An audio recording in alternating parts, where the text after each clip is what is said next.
Knight's Contract touts itself as a horror action game, merging the characters of Faustian legend, sexy witches, the bubonic plague, but also its zombies, and Berserk to create a glorious mess of an experience. In this video, we'll be examining this PS3 and Xbox 360 game with all the hindsight we've gained since its almost 11-year release, and excuse me while my bones turn to dust. Also, we'll be spoiling the whole game, so if for whatever reason you want to play this trash fire blind, then maybe come back to this video at a later date. Firstly, let's take a look at the development history. Unfortunately, this story marks the end of a particularly interesting studio. Game Republic is a name you may not know, and if we're being frank here, there's a chance you don't know what they've actually done, because it's pretty minimal. But if you have any interest in rare collectible games, you may have heard of a little PS3 game called Folklore. They also made Genji Days of Blade and that Clash of the Titans game with the giant crab. The indie studio was founded in 2003 by Yoshiki Okamoto after working at both Capcom and Konami. Knight's Contract was announced in the May 20 issue of Famitsu and had 2 cinematic trailers made by Blur Studio. Fun fact, Namco Bandai, the publishers for the game, released these trailers but censored them in the laziest way possible, like the kid in this scene just being replaced with a random body, but yet the screaming is still there, which makes no sense. Also, go watch the trailers on Blur's YouTube channel because they're amazingly well done. Game Republic had a good relationship with Sony, but made games for a multitude of systems over their 6-year lifespan.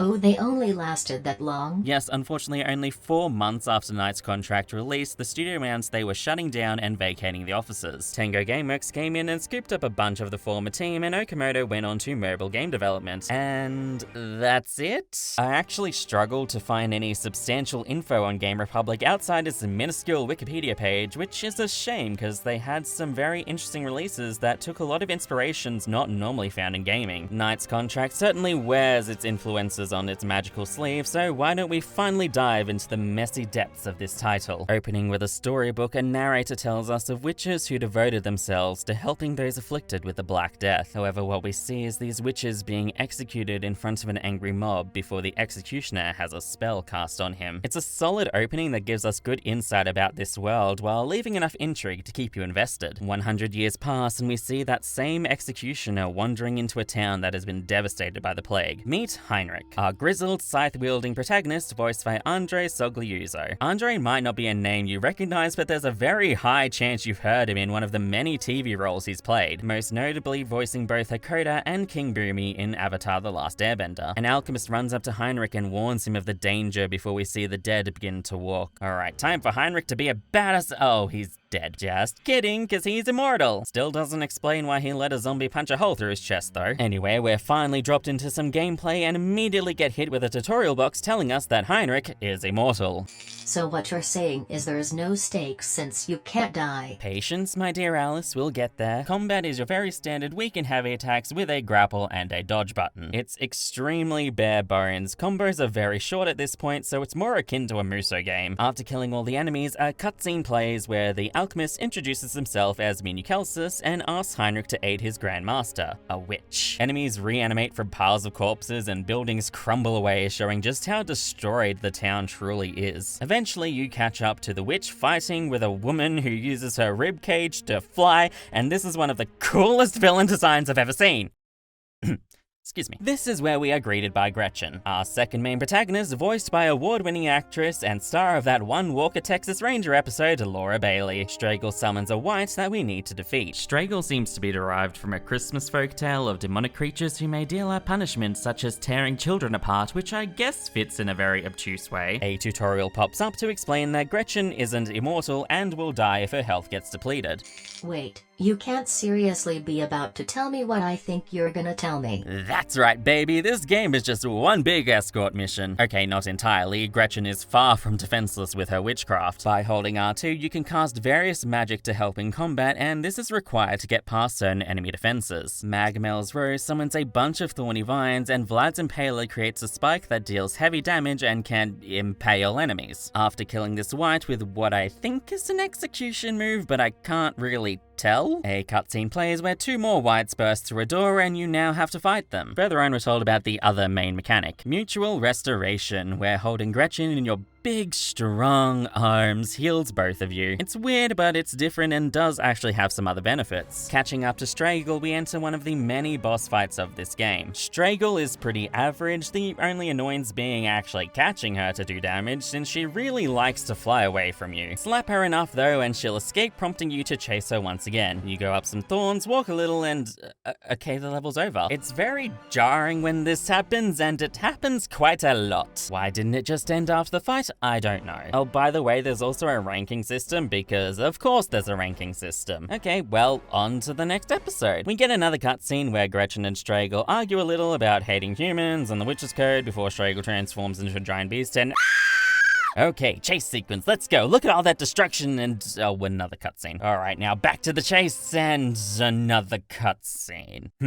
Man, I hate it when gameplay interrupts my cutscenes. After the weirdly choppy chase, you get into another fight with Monster Straggle, and it's very basic. She charges, she swipes, she spits fire, and she jumps. You can Bind her arms or legs. but ultimately you just gotta do lots of damage. Defeating her puts you into another cutscene and whoa, where the hell did you come from? Oh no, why? So to actually kill bosses, you need to go through a quick time events filled cutscene where failing even once throws you back into the fight and the boss regains some health. I can just feel all the hype and satisfaction draining away from this feature. So redo the fight, hit all the QTE buttons, and Straggle is no more. Now you get to sit through a 9-minute cutscene where we learn that all the witches executed a decade ago have been resurrected and have a flashback to when Gretchen was executed by Heinrich. We're also properly introduced to Faust, who is trying to steal the pieces of the Anima del Monde by threatening and executing the witches. Now remember when I said that the game uses Faustian stories as inspiration? Well, it's mostly superficial, just being names. Outside of Faust's quest for knowledge and the concept of a Faustian bargain, the personalities are not like those of the original characters. I mean, for heaven's sake, Heinrich Faust is one character. They just split his name in two, and Gretchen is nowhere close to how she's depicted in the play. Anyway, back to the story. Gretchen promises to break Heinrich's immortality curse if he can escort her to the top of the Brocken by Walpurgis Night, and I hope you've been writing all this down because there'll be a quiz later. You're also tasked with killing any of the resurrected witches if needed. This is when the actual contract is formed. Minikelsis gives Gretchen a bracelet that unlocks a new witchcraft, so that's neat. Kolka's trap is a bear trap and is arguably the most useful spell you learn. Also, Faust is the one who resurrected the witches, in case that wasn't obvious enough. Next episode! We travel to a snowy mountain range and ow my eyes! The bloom here is a dead giveaway of when this game was made. Gretchen explains that she had her apprentice prepare a homunculus for her resurrection because she knew she would need to stop her sister's revenge. Trude, the witch of this region, interrupts the pair to accost them for killing Straggle. Trude's name may be inspired by the story of Frau Trude. A girl disobeys her parents to find the witch. When she arrives, Trude asks why the girl was so scared. The girl tells of things that frighten her, and Trude is able to explain them all. When the girl says she saw a devil with the head of fire, Trude says it was her and turns the girl into a block of wood and tosses it into a fire pit. These are children's stories. There's a part here where Trude begins describing what being burnt alive felt like, and we can see Gretchen react. See, they can sometimes do good storytelling. Also a good segue into talking about some more voice actors. Cree Summer voices Straggle and does a fantastic job with her intensity, and Jennifer Hale voices Trude in all her creepy glory. I'll also give them credit that Gretchen is actually covered up in the snow so she doesn't freeze to death in her usual attire. Speaking of Gretchen's outfit, it's okay. There's very much a level of fan service to it, but it's so bizarrely put together, and the more outlandish looks of all the other witches makes her not nearly as wild in comparison. From what I could find, which was not much, Tony Leonard designed Gretchen and has some other concept work on his page.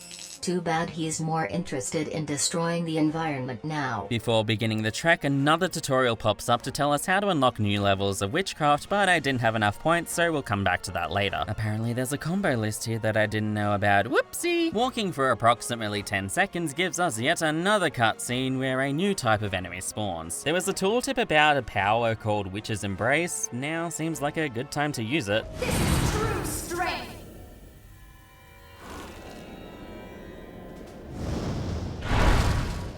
Ah, okay.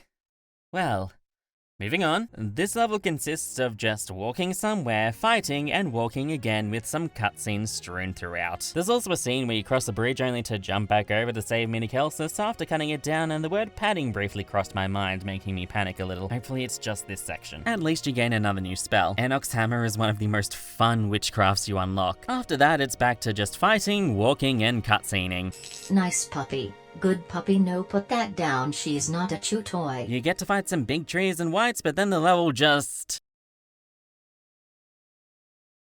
Episode 4 begins by showing us that Gretchen can equip items. This is when I found out that they made multiple animations for when Gretchen jumps into your arms depending on which direction she comes from, and it's these weird attention to details that I love in games. We fight some more trees before getting hit with an avalanche. To add to the list of annoying game mechanics, we now have a time limit. Oh boy! It's pretty boring, you just fight your way up a cave and oh my god, Heinrich exploded. We rescue Gretchen and are introduced to a new enemy type that we'll be seeing a lot of. This is also when it clicked how different witchcrafts are better for dealing with certain enemies. Flying enemies are very weak to the hammer, being able to knock them down to take a beating. It's where the combat shines the most. Heading back into the cave and venturing forward, we make it to... Okay, back through the cave again. I got really lost here as well. I wasn't sure where to go at all for a while. We kill some baddies, climb some vines. Wow, I wonder if there's gonna be a giant snake. Level complete. We find ourselves having to fight off the giant snake in a maze-like structure. It's really funny that after the loading screen, it just... Damn, it's got us. The snake is super easy to beat, the damage you do is just insane. I decided to try the other super special move called Knight's Fury.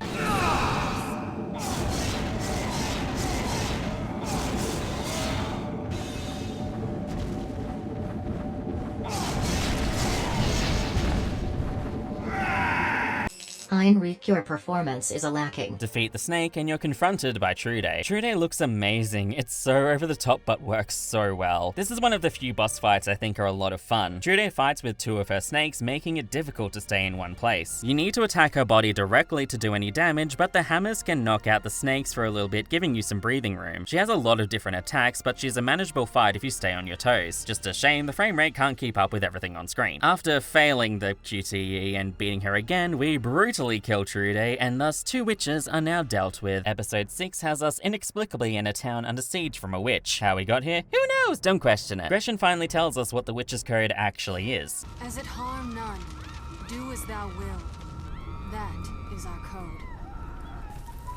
That's it.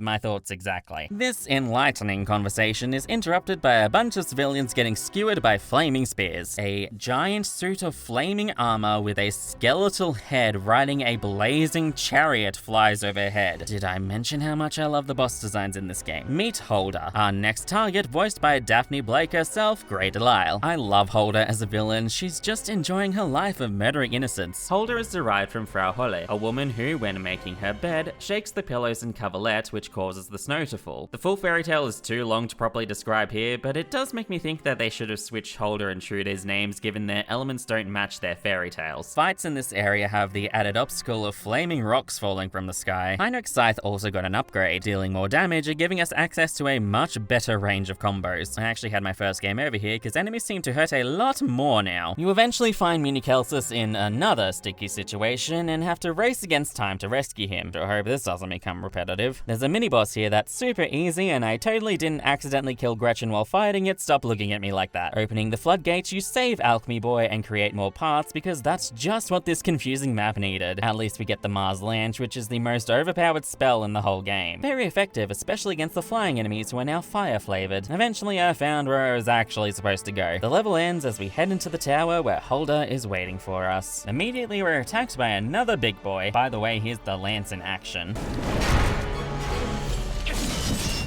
That's a lot of damage. And it gets even stronger later. The first part of this level is easy. You just ascend the tower while fighting off waves of enemies. Reaching the top begins the fight with Holder. She's kind of annoying here and doesn't stay in one place for too long. Also, Gretchen got completely wrecked at one point, which was fun. After defeating her chariot, she crashes through the floor, and now we have to fight her on a rickety platform while she has a spear and shield. So far, nothing too special. She hits with her spear, gives herself a flame aura, and sends out spears that...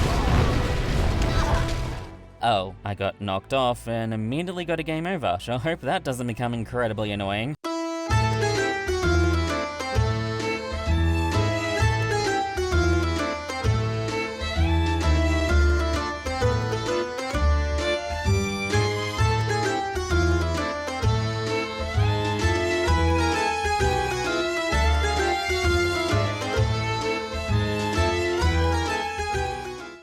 I almost almost quit the game because of this god-awful fight. Losing so many times just because I got hit once is not good boss design. Gretchen loses all self-preservation skills here and constantly gets knocked off the stage. This was torturous to go through and took so much longer to beat than any other fight. The best part was failing the QT and then having to fight her multiple times again to get back to that point. After what felt like an eternity of banging my head against a wall, Holder went down and I could finally leave this miserable boss fight behind me. Episode 8 is 90% cutscenes. Faust shows up and thus begins the lore dump. I never imagined that my failure to steal your shard of the Anima del Monde that day would cause me so much trouble.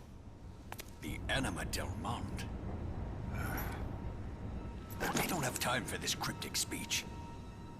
Gretchen, what is he talking about? For a guy who's been alive for over 100 years, Heinrich is very naive. Faust is an interesting villain with a terribly vague motive. Troy Baker gives the arrogant gaslighting man a convincing performance. This entire cutscene tells us info that we've already figured out at this point. An old geezer shows up and summons a homunculus spawning pit, so I guess we can finally start fighting again. Making our way across the bridge, destroying the demon Eb. What? That's what they look like! Anyway, catching up to Faust, we get into a fight with him. It's a very boring fight where Faust only takes damage after dodging his attacks. He did knock me off the bridge, which gave me a panic attack, but it's okay, it was just the one time. At certain health thresholds, he creates copies of himself that are just a nuisance. I got bored fighting him, so I just... He escapes after beating him, and that's the level. Very, very short. The first cutscene that plays here gives us an explanation of the Anima del Monde. It's basically what lets witches use their witchcraft, and the shard Gretchen has keeps her tethered to her new body. Gretchen also expresses that killing the other witches is difficult. They were her family for hundreds of years, but her conviction stays strong. The pair enter a castle covered in long hair. Bet you can't guess the name of this witch. Rapunzel was actually not executed and escaped with Gretchen's shard. Heinrich said he heard a rumor that a witch hanged herself with her own hair the same day Gretchen was killed. Thus, we have to explore the castle to find out what happened. This is my favorite level to explore. It looks amazing and really fits the dark fantasy vibes of the whole game. Honestly, the aesthetics are one of the highlights. While the graphics have aged, the whole look comes together really well. Although I don't know what kind of whacked out rave Rapunzel has going on in her castle, the lighting in here is kind of chaotic. On top of lightning mage bros, we also have demon hair spiders. Fun. We learn that Rapunzel can tell the future with her hair, which was how Gretchen was able to get her new body created. Minukelsis also needs rescuing again, so the tone of this section gets completely thrown out the window. After dealing with that, time to Doesn't look like this'll open. Now what? I know there is a power source somewhere. Let's find it. Oh boy, it's time for backtracking. This is where I start to feel the cracks and holes from what feels like a low budget, and to fix those, they padded everything in hopes that it will just hold itself together long enough to make it to the finish line. Alright, go back through, flip a switch, oh hey look, an even stronger version of the whites. There's a couple of fights beyond the door, but the level ends as abruptly as the others. We managed to find Rapunzel, but she doesn't seem interested in talking with us right now. The next witch, Trendula, makes her grand appearance, and yeah, wow, that's certainly a big boss. Trendula, she's gained some weight since I last saw her. Heinrich, please, that's very rude. Trendula is surprisingly accurate to her origins. The name appears to be one of a giantess who, due to her profane nature, had God punish her with thunder and lightning. Straight into a fight with her, and as you could imagine, she hits very, very hard, but is slow. You need to bait out her fist slam and climb up to reach her head. It's very janky, and every time I got to her head, Gretchen would freak out because I was too far away. Beating her here makes her flee, so we continue looking for Rapunzel. The inside of the castle looks great. There's an air of grief that flows through the whole area. It's somber and... You traitor!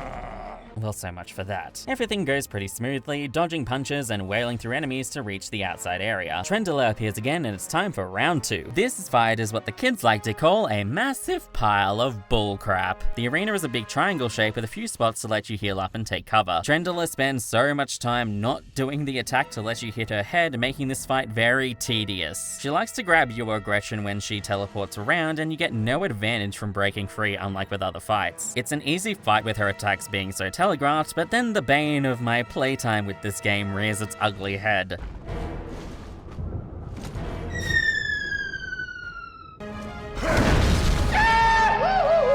Hope you like seeing this unskippable cutscene of her throwing the bridge because it plays every time. I eventually switched to just the lances and hammers to interrupt her attacks and hit her head from the bridge, coupled with Witch's Embrace because I was tired of fighting. One QTE scene later and the Storm Witch has been defeated. We continue the search for Rapunzel and climb up a tall tower, fighting enemies all the way. A golden wight appears and this dude be tough. You need to bait out attacks, otherwise he'll tank through everything you throw at him. We make it to Rapunzel, but it looks like she's betrayed Gretchen because the future she saw had changed. She transforms into a giant spider with a face for an abdomen. So freaking cool. Gretchen steals herself to fight her closest friend and the battle begins. It's a fun but ultimately easy battle. Rapunzel is very fragile and it doesn't take much to chunk her health down. She has one really interesting mechanic where she sings and blocks Gretchen's magic while swarms of hair spiders attack you.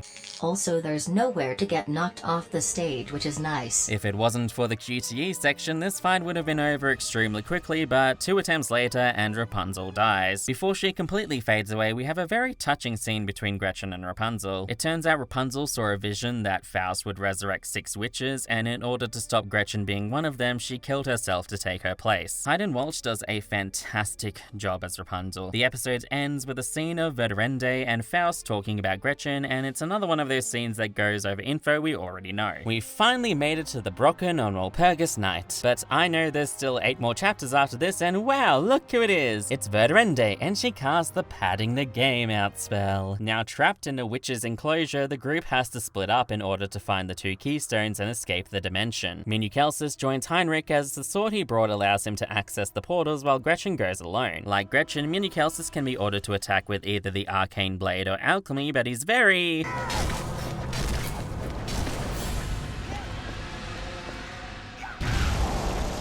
Okay, well, dude is kind of good at this, huh? We learned earlier that locations in this realm reflect the past of those who traverse it.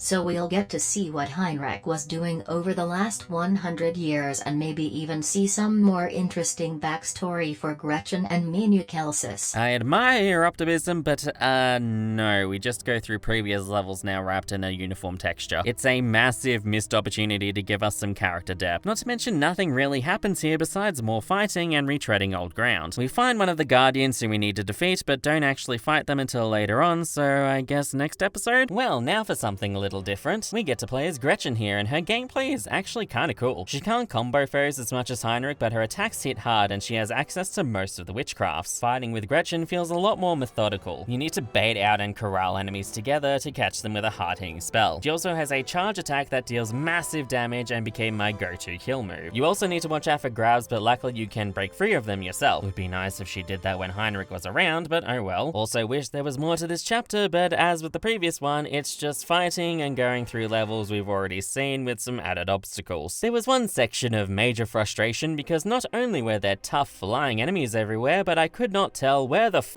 I was supposed to go. I ran over the entire map multiple times and could not find... Okay, yeah, because that's so easy to spot when everything is the same color. Continuing on, we fight some more baddies and the level ends unceremoniously. Switching back to Heinrich, we continue our bland adventures of fighting through room after room, walking the familiar streets of past levels and nothing of note happening. You get separated from Minukelsis for 5 minutes and it's a thing that happens, I guess. I honestly wish I could talk more about it, but it's just the most basic level of padding you can add to a game. There's no substance here, it all just feels like a waste of time. By the end of the level, we're reunited with Gretchen.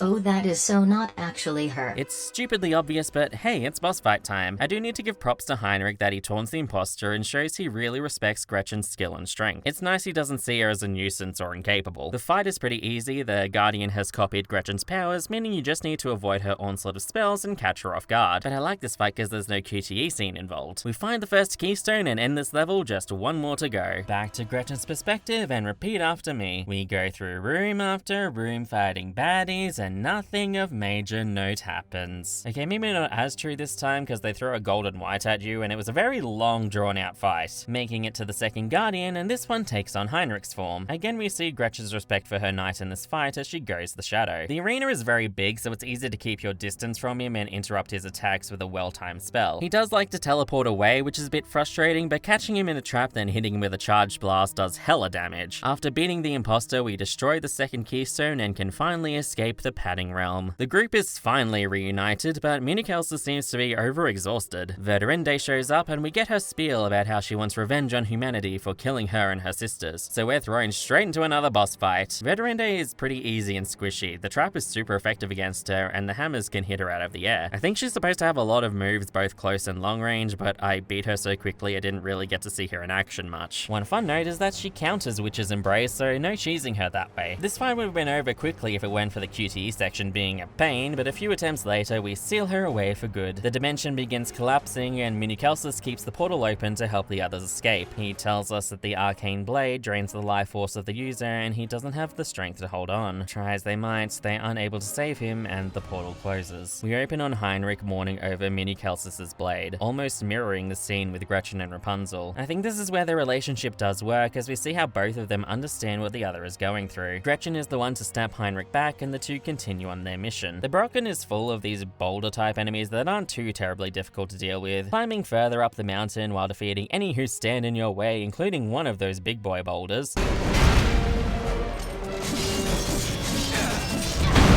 Oh my lordy, you finally make it to the ruins. The next level begins. Wait, that was all that happened in the last chapter? Yep, it was one of the shorter ones and just had a bunch of fights back to back. We come across Dr. Faust's servant.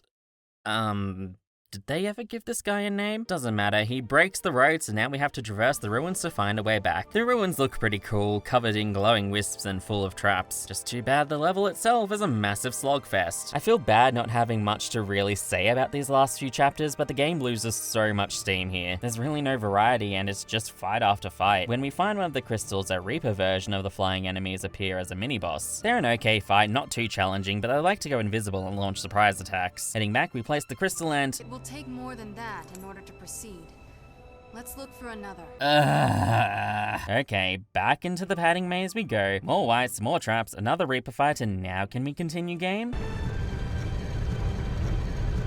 Thank God. Getting through the door, we continue on and fight more Rockmen, Whites, and again have another Reaper fight to get a third crystal. After way too long, we find Old Man Jenkins and he transforms into a giant monster. He uses acid attacks and summons portals to spawn enemies, but he's one of those stationary bosses, so you're free to wail on him to your heart's content. The upgraded Impaler does a number on him and he goes down very quickly, ending the chapter. The pair make it to the top of the Brocken where they confront Faust. He gives us a spiel about his dreams of ultimate knowledge and having a body that doesn't age. He's more annoying than threatening as a villain at this point. You fight a powered up Faust, but his strategy is the same, dodge and counterattack. He's actually easier with access to better spells. But of course, this is just phase 1. Using the shards, he transforms into a grotesque form. I really hated this fight. Faust only takes damage from his body, but you can knock him down to get up close. It was a lot of trial and error to see what would actually work against him. I felt like I wasn't doing what I was supposed to because he barely took any damage for the longest time. Finally beating him sends him into a third phase and just freak this fight. He's incredibly irritating to hit and dodge here and he'll instantly grab Gretchen if you're knocked out. I did finally learn that Gretchen can heal Heinrich using some of her own health. Would have been nice to have learned that earlier game. Depleting his health gets us into his final QTE section. I messed up, so I guess it's back to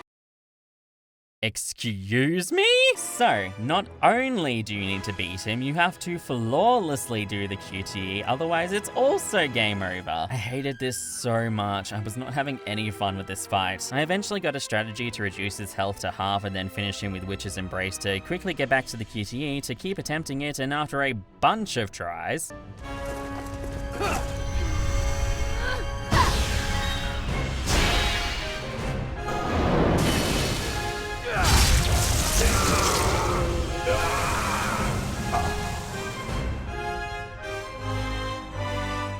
thank the lordy it's over. Isn't there one more episode to go though? Oh, Bleep. With Faust broken and beaten, Verdurende makes her move to take the shards and kill him. Verdurende, who by the way is also voiced by Grey Delisle, explains that she just pretended to be under Faust's control, but her true aim has been to destroy the humans. Of course, Gretchen and Heinrich can't let her do as she pleases. She uses the shard's power and becomes almost angelic. I love her look for this final fight. In a similar fashion to her previous fight, she's weak against the trap and hammer spell, but she's a whole lot faster and has a ridiculous amount of moves. Also also doing any actual damage to her is incredibly difficult. Certain spells incapacitate her, but you need to follow up to bring the pain. Also, this level has an edge you can get knocked off, which is just wonderful. At about half HP, she starts protecting her feet to avoid the traps and has some devastating attacks. If Heinrich falls, Gretchen doesn't last very long against her. After a few failed attempts, this happened.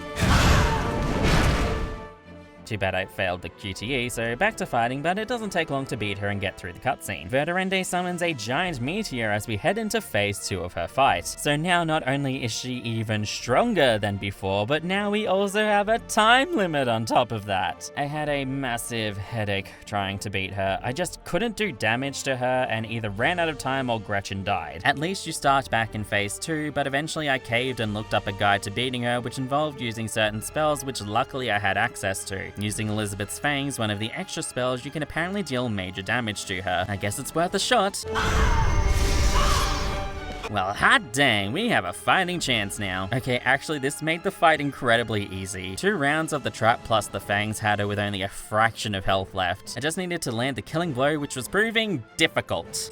Not to mention she would probably have one of those instant kill quick time event cutscenes. I was prepared to go through it as many times as needed to finally kill her. After what felt like hours, also seriously game, she has no health here, what the hell? I finally landed the last hit I needed and was ready to start the QTE sequence. What?